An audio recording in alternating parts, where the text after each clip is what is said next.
Give me 5 minutes of your time and I'll share something about life, God, and the Bible. Luke 14, verses 13 to 14. But when you give a banquet, invite the poor, the crippled, the lame, and the blind, and you will be blessed. Although they cannot repay you, you will be repaid at the resurrection of the righteous. Sometimes we have an unhealthy view of the poor, the crippled, the lame, and the blind. We think that they have no future without us. We think that they will always be poor, crippled, lame, or blind. Linda is part of the leadership team in her church. She helps her pastor bring communion to those who cannot make it to church on Sunday mornings. She is called a communion steward. She visits Daisy, who lives in unfortunate circumstances. Here is Linda's story. This can't be right, I thought to myself, as I uneasily scanned the scene. An old rusted mobile home stood before me, surrounded by dilapidated cars, broken appliances, empty bottles, and weeds. As a communion steward for my church, I deliver communion once a month to homebound members, and Daisy was new among those I visit.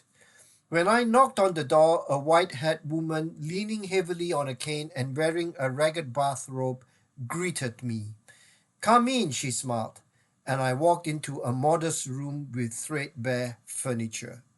One later Sunday when I visited, Daisy told me about a marvelous gift she had just received. "My niece gave me $50. Can you imagine?"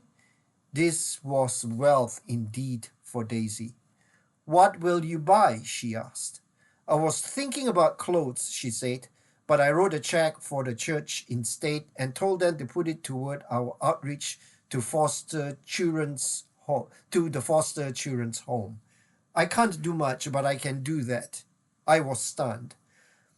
As I drove home, I reassessed my recent decision to cut back on my church giving. Daisy taught me what giving really means.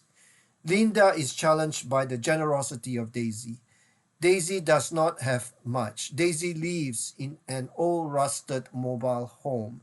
Yet God moves Daisy to donate the $50 that her niece gives to her.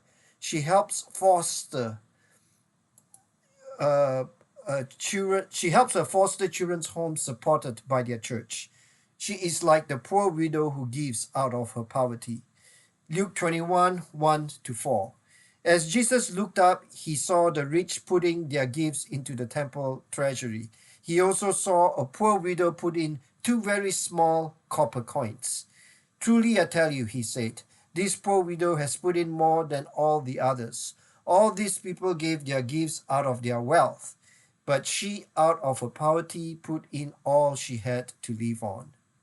The story of Linda and Daisy challenges us like this poor widow.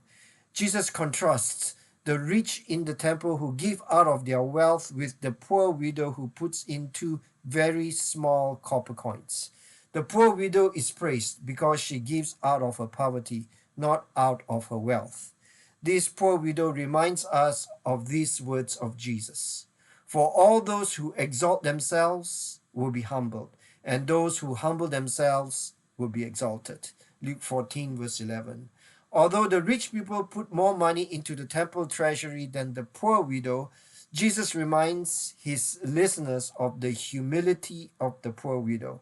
The poor widow has put in more than all the others. This is because the poor widow gives of her heart. She is not giving out of an obligation like the rich people in the temple. The poor widow might have a small purse, but she has a heart. She has a heart of abundance. The poor widow might have a small purse, but she has a heart of abundance. Amen.